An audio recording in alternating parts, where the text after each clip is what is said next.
Bonjour à tous et bienvenue sur Amazing Mac TV. Tout à l'heure, je me promenais sur internet sur un site qui s'appelle Mac Génération que je vous conseille d'aller voir. Et l'article faisait état d'une application qui coûte à peu près 1 € qui permettait de faire clignoter les lampes Philips Hue. Je me suis dit, ça doit exister avec l'application raccourci. J'ai donc regardé un petit peu et effectivement, on peut le faire. Je vais vous expliquer comment. Alors tout d'abord, on va devoir créer des scènes. Donc pour cela, on lance l'application Maison, on va dans Plus et on sélectionne Nouvelle scène et on va sélectionner un accessoire. Donc ici, ça va être ma lampe de bureau. La première étape, ça va être d'allumer justement la lampe du bureau et ensuite on va faire une autre scène avec l'extinction de cette lampe. Donc on gère l'allumage, la luminosité ici, je la mets au maximum, on valide la scène. On va ensuite lui donner un nom, ici je vais l'appeler allumage.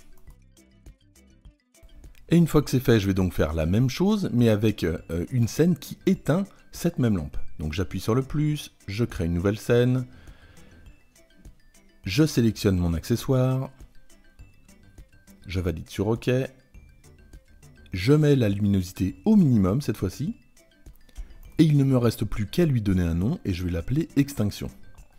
On va ensuite aller dans raccourci, on va créer un nouveau raccourci, et le premier raccourci qu'on va intégrer dans notre routine va s'appeler exécuter une scène, donc on va chercher maison,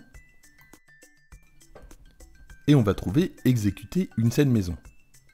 On va l'ajouter, et voilà à quoi ça ressemble. On va ensuite ajouter notre scène, qui s'appelle allumage.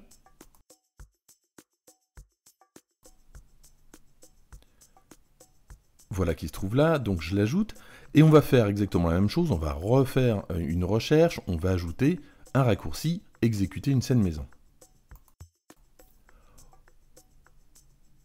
Au niveau du raccourci, on va dire qu'on est bien dans la maison de Juju, et on va pouvoir donc chercher l'autre scène qui s'appelle extinction.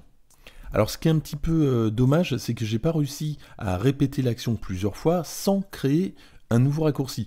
Donc je vais enregistrer ce raccourci et c'est ce raccourci que je vais répéter plusieurs fois pour que ça clignote, parce que si je suis obligé d'appuyer moi-même pour que ça s'allume et que ça s'éteigne, c'est pas pratique et c'est pas le but recherché. Je vais quand même le renommer, que ce soit un petit peu plus propre, donc je vais l'appeler clignotement par exemple.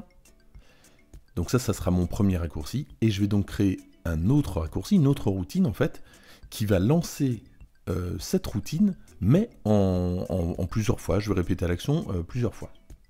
Ensuite, dans ma nouvelle routine, je vais rechercher raccourci, je vais cliquer, je vais trouver en fait obtenir un raccourci, et ensuite je vais rechercher à nouveau raccourci, cette fois-ci pour dire exécuter tel raccourci. J'ai bien mon raccourci, je vais cliquer sur choisir, et je vais lui dire donc de choisir le raccourci, ça clignote, c'est le nom que je lui ai donné tout à l'heure. Je cherche un nouveau raccourci qui, celui-ci, s'appelle répéter. Donc je prends répéter. Et donc je vais pouvoir indiquer le nombre de fois où je vais répéter l'action. Et pour que cela fonctionne, je vais devoir placer répéter en début de script. Et fin de récurrence, ça je vais le laisser en bas. Donc je vais monter en glissant déposer le script répéter.